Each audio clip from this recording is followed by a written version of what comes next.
Então, muito boa tarde.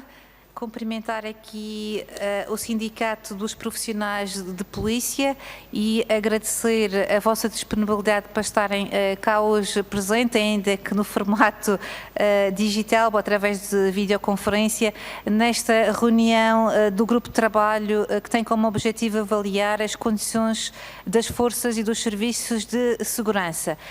Passava aqui a explicar a metodologia e os tempos de intervenção. O sindicato terá direito a uma intervenção inicial de 10 minutos, a que se seguirá uma ronda única, onde as senhoras e os senhores deputados poderão colocar questões, e depois o sindicato terá direito a uma intervenção final de 15 minutos. Assim sendo, e uma vez que temos quórum, porque estão senhoras e senhores deputados presentes fisicamente aqui na sala, quer acompanhar os trabalhos através de videoconferência, passava a palavra ao Presidente do Sindicato dos Profissionais de Polícia, ao Mário Andrade, e tem direito aqui a uma intervenção inicial de 10 minutos. Passava a palavra e, uma vez mais, agradeço a vossa disponibilidade para estarem cá presentes hoje connosco. Muito obrigada.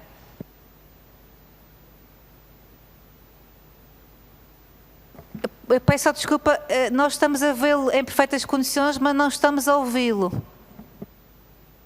Penso que agora já estarão a ouvir. Muito bem, faça favor. Muito boa tarde, senhores deputados. Não sei se conseguem me ouvir agora, normal. Perfeitamente, pode continuar. Muito boa tarde a todos os presentes.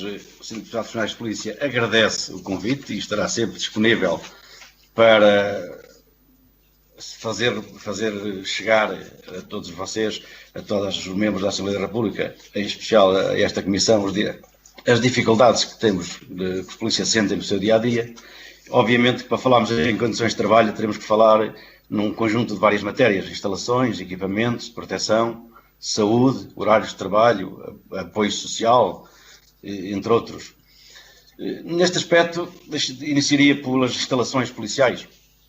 E instalações temos assistido a que são todas deficientes, com deficiências físicas, em especial muito degradadas, em especial a Unidade Especial de Polícia, aqui em Lisboa e no Porto, quer na Calçada da Ajuda, quer em Belas, quer no Porto, na Bela Vista.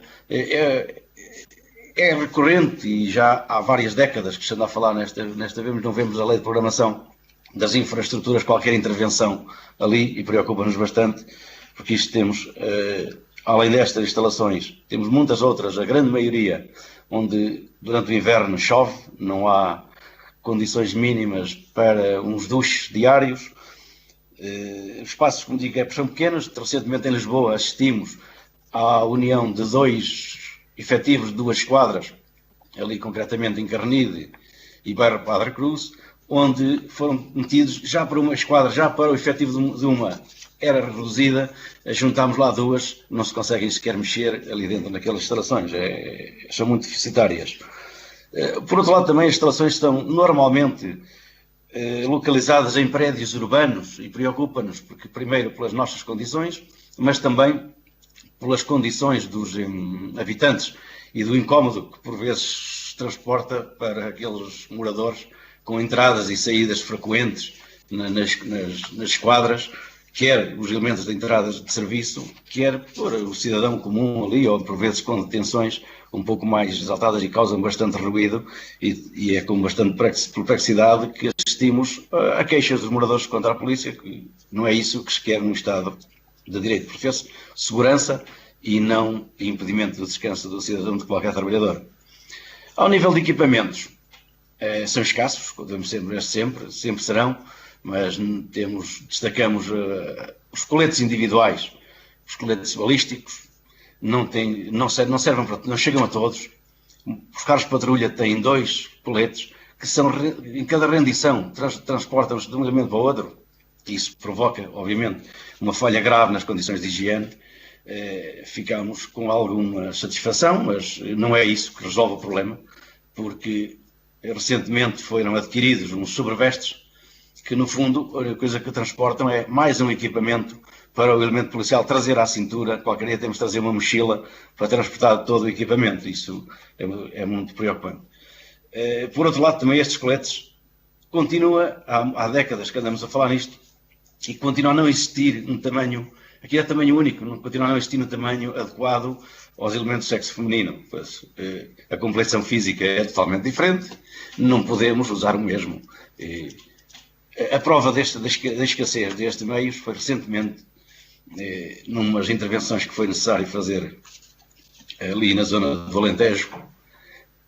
Todos os coletes balísticos que vieram do norte, da UEP, deixou meia dúzia deles, pouco mais de meia dúzia, para uma equipa que estava lá de serviço no Porto, porque tudo foi canalizado para ali. Quer dizer, isto não faz qualquer sentido, a não ser a distribuição individual de coletes, conforme nós defendemos há muito.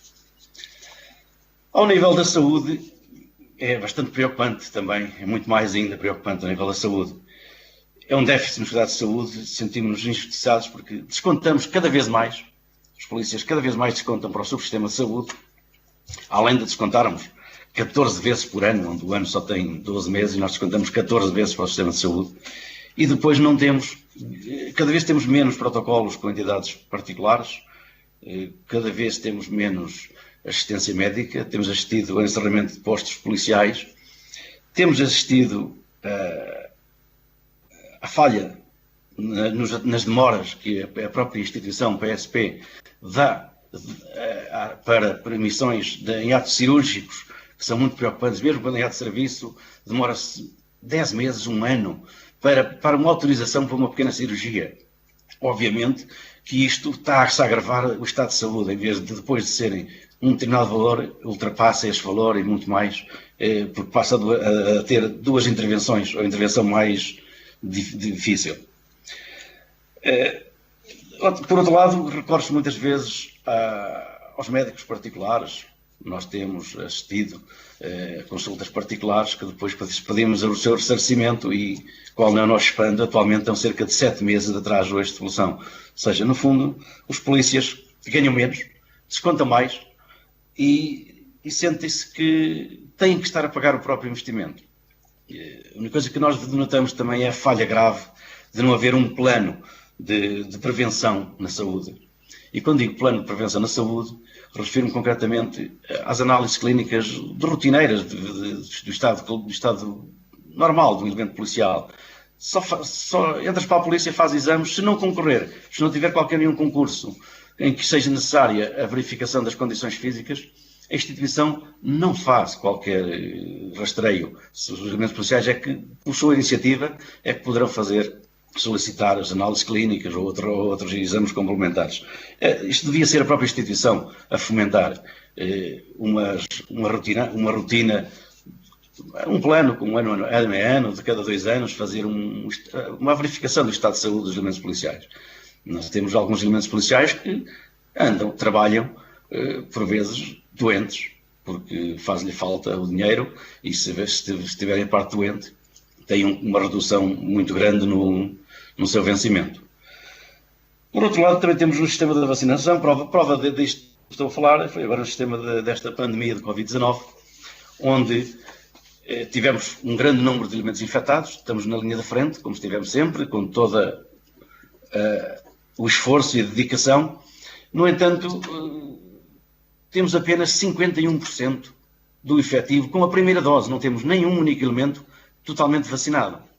Contrariamente aos números que foram avançados recentemente, com 96% das forças de segurança com a primeira dose, na PSP existem dados de março, 51% apenas com a primeira vacinação, e não se sabe quando é que começa a segunda, que já devia ter sido dada há muito tempo.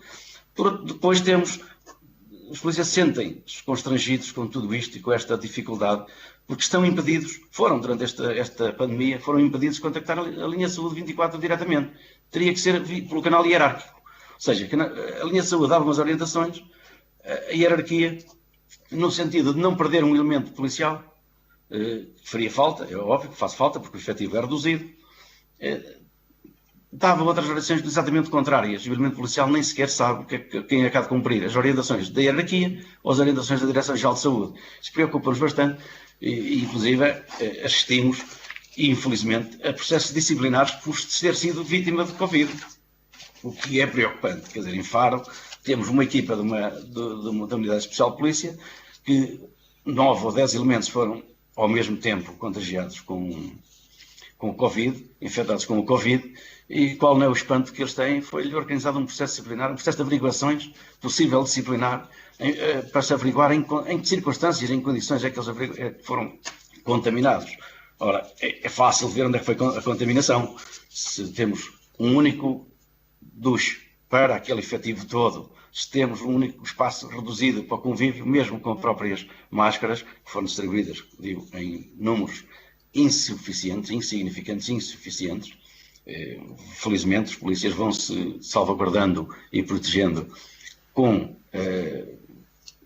às suas dispensas, com a aquisição das próprias máscaras e luvas e gel, porque não lhe é fornecido. Está na esquadra, está mas quando sair da esquadra, no carro de patrulha, poucos têm nada, nem sequer as luvas temos, por vezes. E isso preocupa-nos muito.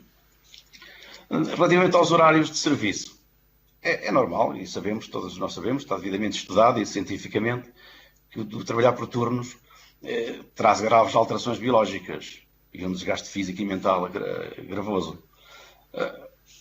Preocupa-nos também que os horários de serviço não sejam iguais em todos os comandos. Há comandos dispares e mesmo naqueles que não é aceitável que tenha 2 dias de descanso apenas, só depois de 8 dias de serviço. 8 dias de serviço para ter 2 dias de descanso não faz qualquer sentido no dia de hoje, porque isso não permite o descanso retomar normal do organismo.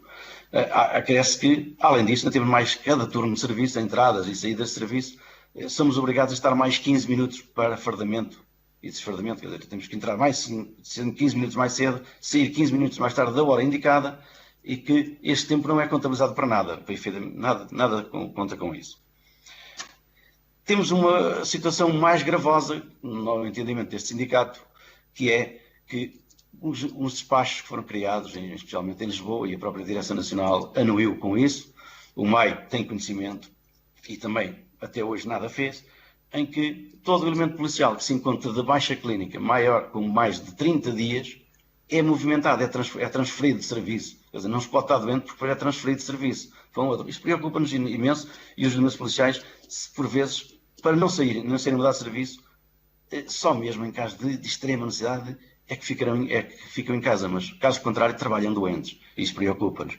Assim como nos preocupa no caso de um direito que tem, um direito à maternidade, à assistência à família, e se for mais de 30 dias, é transferido daquele local e preocupa imenso o elemento policial.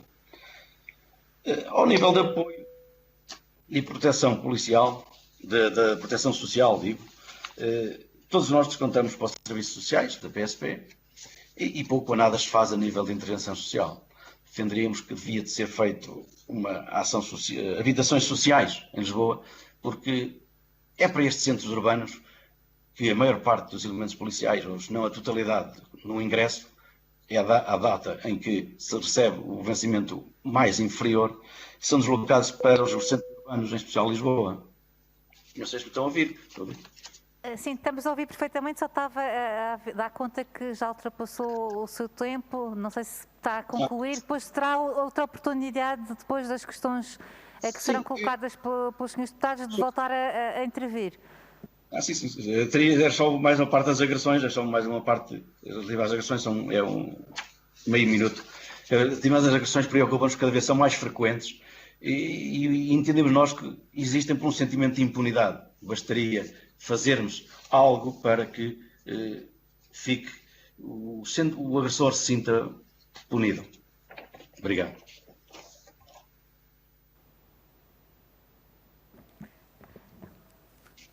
Muito obrigada. Então vamos iniciar aqui a ronda por parte dos grupos parlamentares e passo a palavra à senhora deputada Susana Amador, do Grupo Parlamentar do Partido Socialista. Muito obrigada, Sra. Coordenadora. Saudar em particular o Sr. Presidente Mário Andrade e, na sua pessoa, saudar todos os homens e mulheres que integram as forças de segurança e, em particular, aqueles que são também associados do sindicato. Tomámos a devida nota, obviamente, daquilo que foi o elenco das preocupações que referiu, em particular a questão das condições físicas e das instalações. Obviamente que o retrato que espelha é um retrato que preocupa preocupa, tendo em conta as degradações e as fragilidades que existem nas infraestruturas e que obviamente também dificultam em muito as condições de trabalho dos profissionais, mas obviamente está, infelizmente, em curso um conjunto de obras, são mais de 80 obras em equipamentos e infraestruturas. Obviamente que para alguns o copo está sempre meio cheio, para outros está meio vazio, nunca se consegue chegar a todo lado, mas o que é importante identificar é que há uma lei de programação e de infraestruturas que identificou aquilo que são as obras urgentes e prioritárias em equipamentos, e essa lei está a seguir o seu curso, tinha um volume financeiro de mais de 450 milhões de euros e em 2020 ainda assim houve um conjunto de intervenções em infraestruturas, mais de 15, houve também a preocupação, como referiu, quer dos veículos, quer da proteção individual, dos coletes balísticos e de atividades operacionais em termos de apoio de equipamentos e para funções especializadas, onde várias centenas desses equipamentos foram distribuídos, exatamente veículos, foram mais de 500 distribuídos, em termos de armamento mais de 3.202 armas também distribuídas, proteção individual foram mais de 4.200 equipamentos e para apoio à atividade operacional mais de 1.138. Obviamente que existirão, como referiu, limitações existentes, mas no cômputo total conseguiu-se atribuir até ao momento mais de 1.200 viaturas e fizeram-se obras já concluídas em mais de 50 equipamentos, houve mais de 13.000 armas distribuídas e mais de 35.000 equipamentos de proteção individual também distribuídas. Portanto, o que é importante é que possamos executar e concluir esta lei e iniciar a nova lei, a nova programação e um novo ciclo. E nessa perspectiva perguntava-lhe, no decurso das reuniões que estão a decorrer na agenda de diálogo social do Ministério da Administração Interna, neste caso com o Secretário de Estado Antero Luís e com os sindicatos, os desenvolvimentos que estão a ocorrer diariamente neste domínio, porque sei que estão a trabalhar neste assunto, a par do Regulamento de Condições de Segurança e Saúde e Higiene no Trabalho, que também está concluído, ou praticamente concluído esse regulamento e, portanto, quais as expectativas para o desenvolvimento quer da nova lei de programação, quer destas questões das condições de segurança e higiene no trabalho. Referiu, de facto, esta questão da prevenção da saúde e é fundamental que haja rastreios, de facto, atempados e que, a partir de determinada idade, haja exames que sejam obrigatórios, de natureza cardiovascular, ao nível de pulmões, ao nível pneumológico e, portanto, é fundamental que esse plano possa ser operacionalizado e não só quando há concursos e, portanto, registamos, de facto, aqui esta preocupação que refere, tendo em conta que é uma situação com desgaste e, obviamente, o trabalho por turnos não ajuda, antes pelo contrário, acaba também ele ser foco de fragilidades e de problemas e de impactos nocivos na própria saúde. Sobre as questões da vacinação, já, de facto, sindicatos anteriores e é já de conhecimento público que se conseguiu, obviamente, chegou-se aos bombeiros, chegou-se aos profissionais de saúde e é fundamental que todos os polícias também possam estar vacinados, sobretudo os que estão na frente de trabalho operacional. Houve problemas com a AstraZeneca e, portanto, isso levou a uma paragem. Esperamos, sinceramente, uma vez que quer este grupo parlamentar, quer a Administração Interna, quer a Saúde, estão a retomar esse calendário para que possamos ter, não cerca de 22.000, mas toda a totalidade dos efetivos vacinados e protegidos e, portanto, é fundamental que esse processo possa prosseguir. Em relação às questões que referiu sobre as baixas e sobre os horários de trabalho, portanto é muito importante que nestas reuniões que estão a decorrer de diálogo social possam ser colocadas também efetivamente esse tipo de questões e nessa perspectiva perguntava-lhe quais os desenvolvimentos ou qual o ponto de situação em relação ao subsídio de risco, uma vez que foi criado um pequeno grupo de trabalho com representantes técnicos dos sindicatos e junto do Secretário de Estado da Administração Interna para avançar com esse subsídio rapidamente, que decorre, aliás, do compromisso inequívoco do Orçamento do Estado, a par da revisão dos suplementos remuneratórios, ou seja, portanto, há aqui um caderno importante que está a seguir o seu caminho. As reuniões sei que têm sido mensais, houve em março, em abril, está proposta já uma para maio e, ao mesmo tempo, o grupo técnico mais pequeno está a reunir com mais cadência, e o grupo de trabalho interministerial com as finanças e com a administração pública e com o MAI também está a ter essas reuniões por forma a que se cumpra o Orçamento de Estado nesta revisão global de subsídios e do suplemento remuneratório, que é de facto já uma reivindicação antiga.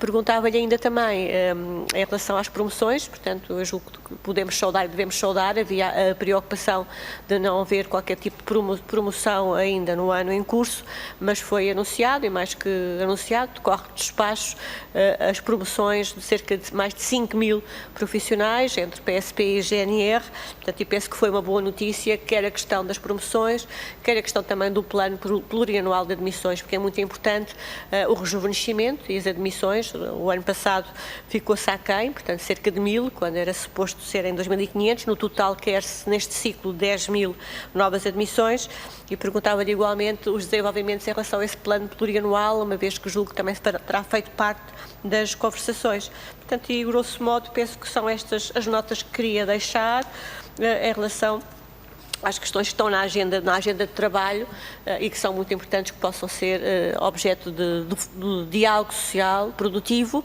e com acompanhamento e fiscalização e escrutínio, obviamente, da Assembleia da República, que estará atenta a estas questões, e este grupo de trabalho tem exatamente este escopo, que é identificar os problemas que existem ao nível das condições de trabalho das forças de segurança, e por isso é muito importante ouvir-vos e identificar todas as questões e todos os problemas, para que possamos, obviamente, em termos de cada grupo parlamentar, tomar o impulso legislativo ou de outra natureza, de visitas, de presença, para que as questões se possam resolver e para que a motivação possa existir e persistir, porque aquilo que nos preocupa, obviamente, é que a desmotivação não leve a movimentos inorgânicos e não leve a posições extremistas ou populistas no interior das forças de segurança, uma vez que isso não é a marca d'água da Polícia de Segurança Pública deste país. Portanto, é uma polícia que sempre se norteou pelos valores do Estado de Direito, por valores de tolerância, por valores de paz, com boas práticas, e seguramente é isso que irá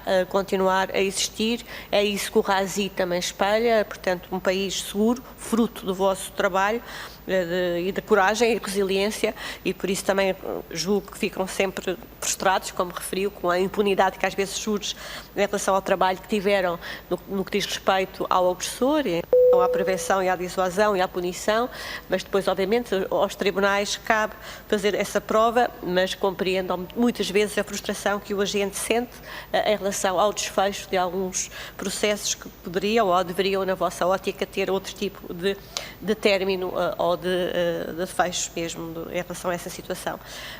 E por isso, como referia, é muito importante continuarem motivados, valorizados, e é fundamental que a base salarial, julgo que é essa uma das principais preocupações, possa ter aqui um aumento, por forma que não tenha uma diferença tão pequena, e que em 2023 penso que será de cerca de 30 euros em relação ao salário mínimo, e portanto julgo que esse deve ser um ponto de partida, é aumentar a vossa base salarial, é ter de facto uma revisão global dos subsídios, atualizá-los, do subsídio de risco incluído, por forma a que haja de facto justiça e igualdade no processo e na estrutura remuneratória a que têm direito, e espero que possamos prosseguir e que em 2022 no Orçamento de Estado se consiga atualizar exatamente essa base salarial, que eu julgo que é vital para a vossa valorização e para inverter qualquer tipo de preocupação no que diz respeito aos movimentos que referi, que muitas vezes se instalam quando há descontentamento, e é isso que temos que inverter esse descontentamento, motivar e valorizar, e penso que a agenda em curso concorre para isso. Muito obrigada. Muito obrigada, Sra. Deputada. Incumbe-me agora a mim, em nome do Grupo Parlamentar do PSD, colocar também um conjunto de questões. A primeira, obviamente, saudar novamente a vossa presença. Esta audição é muito importante para o Grupo Parlamentar do PSD, porque permite-nos continuar a fazer aqui uma listagem das vossas principais reivindicações, não para vir aqui fazer intervenções meramente indicativas do leque que é bastante extenso das vossas reivindicações, mas para cumprirmos aquilo que é o nosso papel nesta casa, que é podermos pressionar o Governo a adotar e a resolver estas situações que são por vós elencadas, e que o facto das mesmas continuarem atrasadas e continuarem sem ser implementadas poderá levar a consequências como foram aqui referidas pela senhora deputada do Partido Socialista, que falou muito bem, mas infelizmente não basta só falar muito bem, é preciso passar das palavras aos atos, e o local próprio para fazer isso e para resolver os problemas dos agentes da PSP é aqui a Assembleia da República. Colocando aqui algumas questões e desde já agradecendo algumas situações que foram levantadas por vós e com as quais nós concordamos. A primeira é em relação às infraestruturas.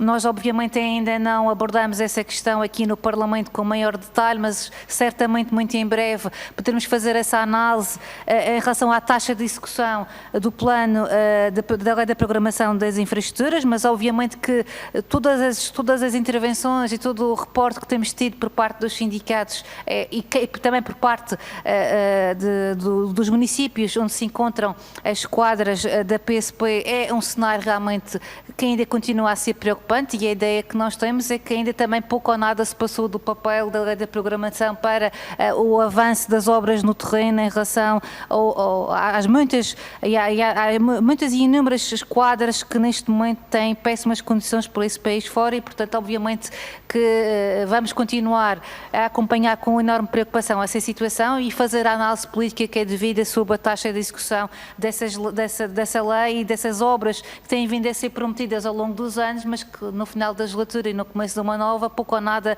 avançaram no terreno. Em relação às questões que aqui também nos colocou relativamente à saúde e que são muito importantes, gostaríamos também que pudessem desenvolver mais as vossas dificuldades no acesso à saúde, a questão que também aqui falou do plano de prevenção da saúde, que segundo as suas palavras não há o devido fomento por parte da própria instituição. Em relação à questão da vacinação, o grupo parlamentar do PSD também irá dirigir uma pergunta ao Governo a questionar o porquê da taxa de vacinação ainda estar na ronda dos 50%, muito inferior àquela que se esperava que acontecesse para um grupo de risco e para uma linha da frente da PSP que nós sabemos que tem sido um trabalho bastante meritório que tem vindo a ser desenvolvido por todos os agentes das forças de segurança desde a primeira hora no combate a esta pandemia. Outra questão que também é bastante preocupante, que queríamos que aproveitasse a oportunidade para esclarecer aqui, foi a situação que acabou de nos reportar aqui no fim, de que existiria um despacho que impediria os agentes da PSP com baixa clínica de poderem estar doentes, que havia aqui uma penalidade, que seriam transferidos de serviço. Portanto, obviamente que gostaríamos que aprofundassem esta questão para ver o que é que também podemos fazer em relação a ela. Achamos realmente estranho que isso esteja a acontecer e, portanto, era bom termos mais elementos sobre essa matéria. Em relação a outras duas questões que também temos aqui abordado com alguma cuidado, a questão do subsídio de risco e do subsídio de insularidade, que há muito reivindicado pelos agentes da PSP nas regiões autónomas. Gostaríamos também de perceber qual é que é a vossa expectativa, se já foram ou não contactados por parte do Governo para reunirem sobre esta matéria. Em relação à questão do subsídio de risco e material para combater o Covid-19, também aflorou aqui algumas questões. Gostaríamos também de perceber como é que está a decorrer na prática a questão da aquisição das máscaras e do gel para o combate ao Covid-19 e a questão da portaria, da célebre portaria que foi aqui aprovada, foi aprovada no seguimento de um diploma aqui da Assembleia da República, e que também nós temos um feedback bastante negativo, que ao contrário do que era expectável, esta portaria continua a deixar de fora um grande número de efetivos da PSP e, obviamente, também aqui a questão que foi falada da pré-aposentação, a dificuldade na pré-aposentação por parte dos agentes da PSP e outro problema bastante recorrente, que é a carência e a falta de efetivos um pouco por todo o país, e que também qual é que é a vossa expectativa em relação aos cursos que estão neste momento a decorrer, e se acham que é suficiente ou se é preciso continuar a abrir novos cursos para que se combate esta que é uma das lacunas, que é a insuficiência do número de efetivos da parte da PSP. Obviamente, para além destas questões que colocamos, se houver alguma questão que entenda que é relevante a Assembleia ter conhecimento, estamos disponíveis para vos ouvir e eu, entretanto, terminaria a minha intervenção e passaria a palavra ao Sr. Deputado José Manuel Proeza, do Bloco de Esquerda, que nos está a acompanhar através da videoconferência. Faça favor, Sr. Deputado José Manuel Proeza. Muito obrigado, Sra. Deputada Sara Madruga da Costa. Eu, depois das vossas duas intervenções, da Sra. Deputada, das vossas duas intervenções, eu queria naturalmente limitar-me enfim, a dar conta da nossa preocupação com algumas das informações que nos foram passadas pelo Presidente da Associação dos Profissionais de Polícia, e em especial com as que se prendem com os equipamentos operacionais e enfim, manifestar-lhe a nossa total concordância com a necessidade de haver uma distribuição individual, desde logo de coletes balísticos. Portanto, a situação que nos descreveu é bizarra, mas mais do que bizarra, é muito preocupante. E, por outro lado, exprimir também a nossa preocupação muito grande com o retrato que nos fez a propósito das condições de saúde e com a prestação de cuidados de saúde no âmbito da PSP.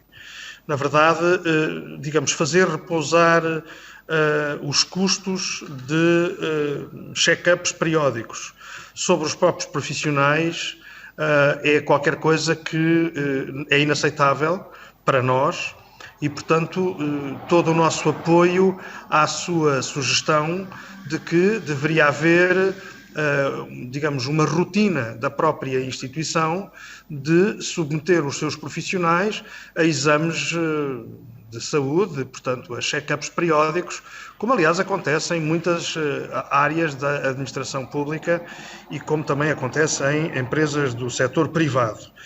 Naturalmente, sendo isso um ónus da própria instituição e não dos seus profissionais. E por outro lado, também nos parece absolutamente essencial que, para esse efeito, haja uma articulação entre a PSP e o Serviço Nacional de Saúde. É no Serviço Nacional de Saúde e não em entidades privadas que se devem prestar todos os cuidados, sejam cuidados primários, seja também através de exames complementares de diagnóstico, a estes mesmos profissionais. E, portanto, suponho que isso é de bom senso, é de boa política e é assim, portanto, que deve ser e o nosso apoio vai para essa perspectiva. Finalmente, uma última nota a propósito das questões da política de vacinação. Nós compreendemos digamos, a observação que foi feita pela Sra. Deputada Susana Amador, no sentido de que os precalços que houve relativamente a algumas das vacinas podem ter influenciado a situação em concreto, a marcha, digamos assim, do processo de vacinação relativamente aos profissionais da polícia.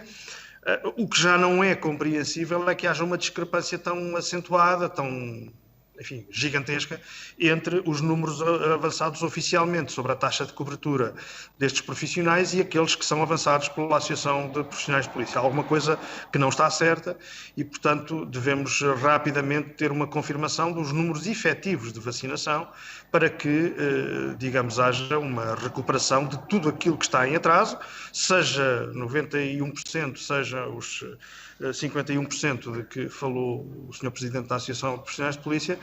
Todos os atrasos são nefastos nesta altura, justamente por se tratar de profissionais que em grande medida em grande número, estão em contacto direto com as populações e, portanto, não podem ser sujeitos a riscos acrescidos de contágio ou a serem eles próprios focos de contágio.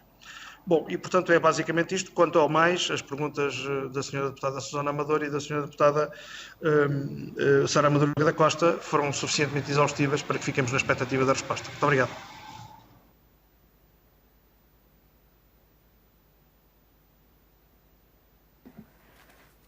Muito obrigada, Sr. Deputado.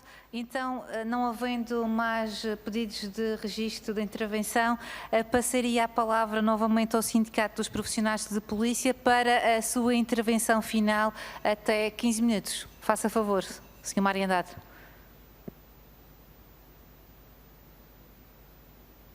Peço desculpa, estamos outra vez com o problema de som. Peço desculpa de eu interromper, mas não estamos a ouvir, portanto pedia que... Não sei se está a ouvir agora. Agora sim. Então passava-lhe a palavra mais uma vez para a sua intervenção final. Obrigada. Relativamente às questões apresentadas pela deputada Susana Amador, efetivamente existe uma negociação que, relativamente à lei de programação, e não foi a negociação, foi a informação de que havia um forte investimento, mas este investimento traduz-se em demoras e em instalações que não estavam, parece-me que não estão necessitadas. Necessitadas estão todas, precisamos de uma reformulação completa de tudo isso. Aguardamos o desenrolar disto tudo e com preocupação e continuamos com isso. O que nos preocupava mais é realmente relativamente ao diploma de higiene e segurança no trabalho. Na verdade, foi com alguma perplexidade que nós tivemos 2 reuniões, foi-nos apresentado um anteprojeto, nós demos os nossos contributos e qual não é o nosso espanto que na última reunião do passado dia 29 de Abril foi-nos dito que o diploma está já no circuito legislativo sem nós termos conhecimento de um documento final. É por isso que preocupa-nos, porque entendemos que aquilo que estava no anteprojeto é um pouco aquém do necessário.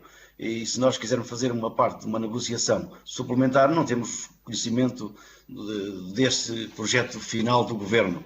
Foi com esta preocupação que nós demonstramos ao Secretário de Estado, Antero Luís, e ele acatou e ia verificar a ver se nos enviaria ou não para possível reapreciação. Relativamente ao subsídio de risco, é verdade, existem negociações e reuniões mensais. Preocupa-nos a existência também de não projetar reuniões, mas são reuniões formais de audição, as nossas perspectivas, e já devíamos estamos a perder tempo. Se, de acordo com o Orçamento de Estado, até junho terá que ser negociado e acordado a fórmula de atribuição, entendemos que estamos a perder muito tempo com a audição das nossas preocupações sem um documento meramente escrito. Inicia-se amanhã a primeira reunião técnica, onde, felizmente, os sindicatos estarão presentes, junto nestas reuniões técnicas, em paralelo com as reuniões do Secretário de Estado Antero Luís, e estaremos cientes que chegaremos a um bom porto, mas pelas perspectivas e pelas parametrizações que nos foram apresentadas para a reunião da manhã, deixa-nos muito apreensivos, porque vamos ver que aquilo que está lá nos parâmetros vai se traduzir no final em quebra do valor de vencimento e não no aumento, e nós precisamos já que não mexemos nos vencimentos, nos suplementos existentes, mas queremos a criação deste novo suplemento, que é do risco. Nada tem a ver com o risco com turnos, com patrulhas, com fardamentos, são coisas totalmente diferentes. E em entendimento deste sindicato, Sindicato de Oficiais de Polícia, arranjar uma fórmula deste suplemento ser atribuído a todos os polícias pela condição de ser polícia, independentemente da sua carreira ou categoria, pela condição de ser polícia, um valor igual a todos, e que reúna amanhã ou depois uma ação social. Nós aceitamos claramente que deve ser coletável para todos os efeitos, IRS, Caixa Geral de Apresentações ou Segurança Social, porque isto é um investimento no nosso futuro, e é só assim é um valor justo e adequado a todos os elementos policiais. Caso contrário, se formos às técnicas de atribuição por carreiras e categorias, continua a haver um fosso muito grande no vencimento. E o risco é o mesmo, porque o risco existe não pelas funções que desempenhamos, mas pelo facto de ser polícia, pela condição policial. Relativamente às promoções, ficamos satisfeitos, parcialmente satisfeitos, porque estas promoções já deviam ter ocorrido em 2020. E ao serem abertas agora, não podemos esquecer que realmente é uma mais-valia, mas estamos cientes que com a morosidade processual que surge diariamente e todos os anos, em 2021 não vai ser concretizado nenhum. Isso é a nossa preocupação. Esperemos que os júris sejam céleres, tenham perspectivas nisto, porque estas promoções são efetivamente de 2020 e não de 2021. As admissões, como questionou-me, efetivamente o plano anual, nós aceitámo-lo, à média, tendo em conta as condicionantes físicas. E isto é uma benesse que nós, enquanto sindicatos, não devíamos ter que pôr em causa, mas tendo em conta o espaço físico da formação da Escola Prática Torres Novas, que não há uma grande capacidade de alojamento e formação superior aos 1.200 em curso, aceitaríamos que fosse firme. Mas agora é necessário motivar os jovens a vir para a instituição, que fazem falta, o efetivo é reduzido e tem que haver motivação. A motivação face, como disse a sua deputada aí bem, o vencimento de base, não é um vencimento próximo do ordenado mínimo que faz deslocar os elementos para as cidades de Lisboa e Porto, para os centros urbanos, onde o custo de aumento é muito drástico. E esperemos que o Governo crie incentivos e divulgação destes mesmos incentivos e que passe a palavra para os jovens que nós precisamos de uma polícia rejuvenescida para estarmos adaptados à atual realidade. Relativamente à senhora deputada do PSD, Sara Madruga, acrescento-lhe que este despacho, poderei fazer chegar a esta Comissão uma cópia deste despacho que inibe, que proíbe e transfere os elementos com os mais 30 dias de ausência ao serviço, porque isto é um exemplo prático. Se estiver num recursos humanos no serviço administrativo ou em qualquer um outro núcleo do comando ou da DN, passados 30 dias de baixa, ele é automaticamente transferido para o núcleo de apoio geral e depois, quando regressar da doença, é colocado onde fizer falta. Pode ser numa esquadra qualquer, o serviço dele parece-me que deixou de existir. Não se coloca lá ninguém naqueles 30 dias, mas depois, quando ela já não serve para lá, isto nos preocupou, disto demos conta, quer a Diretora Nacional, quer ao MAI, e até hoje nada foi feito, e isso tem-nos preocupado. Relativamente ao programa de vacinação, efetivamente é isso, os números são dados na última reunião, dia 29 de abril, foram dados no próprio Ministério, que são 51% nas Forças de Segurança, PSP, que estão atualmente com a primeira dose. Desconhece os contornos e quando se iniciará a segunda dose, tendo em conta esta própria semana, amanhã, deveriam iniciar, tendo em conta os prazos de separação da primeira e da segunda dose, e os elementos nem sequer sabem se amanhã começam ou não. Preocupa-nos, porque os elementos vão de folga e depois de um dia para o outro telefone eles estão no norte, estão ausentes do local e têm que se deslocar de uma forma rápida para tomar uma vacina. É uma falta de cuidado nessa preparação. Ao contrariamente, o que foi feito, por exemplo, nada temos contra os professores, em 2 ou 3 dias vacinaram 100 e tal mil professores. Não percebemos porque é que não se vacinam os profissionais, sendo 20 mil, ou tendo em conta que vieram só 10 mil, se vacinam logo os 10 mil, em 2, 3 dias. E tivemos tanto tempo para estar a prolongar neste tempo. O suplemento de Covid é mais uma que deixa os policiais revoltados e preocupados, porque essa portaria é muito imperceptível, não sabe a quem é que se aplica, não sabe quantos elementos policiais vão ter, e devido a essa complexidade, segundo palavras do Secretário de Estado da Administração Interna, Antero Luís, disse, devido a essa complexidade, está-se a estudar agora ainda a quem é que vai ser aplicado. Ora, todos os profissionais de polícia estiveram e estão sempre empenhados na linha da frente, seja ele no controle do cumprimento das normas durante os estados de emergência ou estados ou outro tipo de estados, quer no controle dos infectados, dos isolamentos, profiláticos, todos nós estamos envolvidos, uns de uma maneira, outros de outra, mas todo o efetivo policial, até porque fomos cortados, não fomos impedidos de gozar férias, inclusive de gozar folgas, inclusive de gozar créditos horários. E tudo isto foi uns constrangimentos.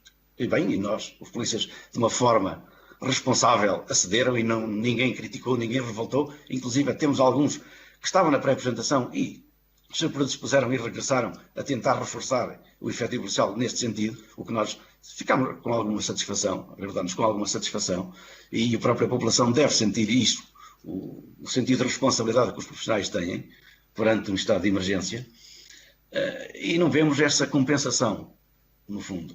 Relativamente ao subsídio da insularidade, há muito que é reivindicado por nós, já apresentámos há 2, 3 anos uma proposta aos governos regionais dos Açores, especialmente aos governos regionais dos Açores, a nossa proposta desse subsídio, que deve ser abrangente aos elementos que estão efetivamente todos, mas e o valor deve ser, continuamos com o valor, não pode ser diferenciação do modo em que está, a forma de atribuição, porque um oficial ganha muito mais de subsídio, se for indexado ao vencimento base, do que um agente. Ora, os custos da insularidade são iguais, seja agente, seja chefe, seja oficial, os custos são os mesmos, inerentes à insularidade. E o vencimento, aquele que tem um vencimento mais baixo, no fundo é aquele que ainda recebe um subsídio mais inferior. Não está correto. Defendemos que seja um suplemento uniforme para todos, porque é tendo em conta a insularidade e não a categoria ou a função que desempenha os elementos policiais. Relativamente à pré-apresentação, como faz a sua deputada, é efetivamente uma grande batalha que nós temos tido travado, os sindicatos profissionais de polícia.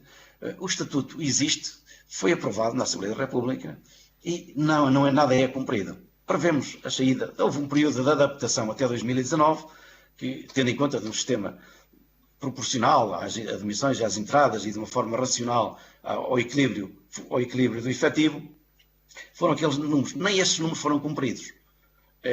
Facto é que agora assistimos a que temos 2.000 e tal elementos que reúnem as condições para saírem e não sai nenhum. Damos-nos ao cúmulo de, atualmente, temos 240 a 250 elementos que atingiram o limite de idade, 60 anos.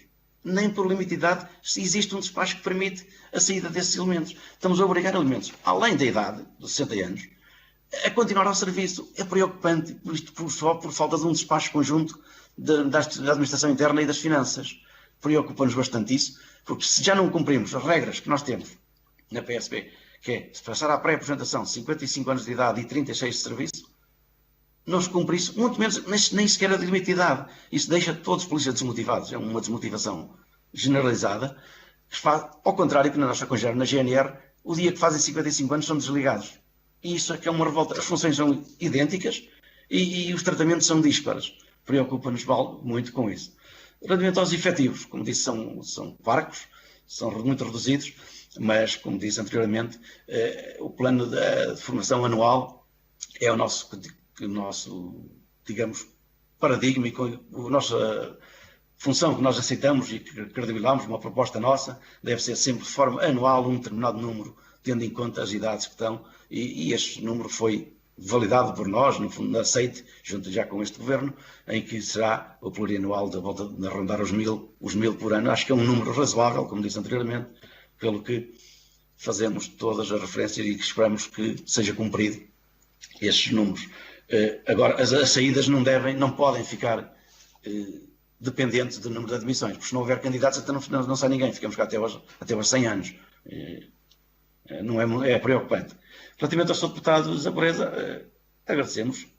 Efetivamente, os equipamentos operacionais são poucos, como dizemos, preocupa-nos e é muito desmotivante e desgostoso, além da falta de higiene, a transferência de equipamentos pessoais, que deviam ser pessoais, de elemento para elemento, e o nível de saúde, efetivamente, o check-up não existe, porque mesmo o próprio plano da segurança e higiene do trabalho, enquanto não for aplicado, preocupa-nos que não tenha lá que seja só por idades e não seja de caráter geral. Todos, de ano em ano, já não direi de ano em ano, 2 em 2 anos, 3 em 3 anos, mas pelo plano fala em 2 em 2 anos, nós aceitamos claramente que 2 em 2 anos deve ser feita um check-up geral, tal como em qualquer instituição privada deve ser feita, obviamente a custos da segurança social, porque é aí que todos nós fazemos os descontos. Mas, como o elemento policial se quer saber se está bem de saúde ou não, atualmente, conforme está a situação atual, terá que ser pedir ao médico e fazermos por nossas custas e a nosso pedido, embora tenha as comparticipações devidas no SNS, mas é sempre a nosso pedido, o que devia ser a própria instituição, a obrigar ou a determinar que se faça este rastreio.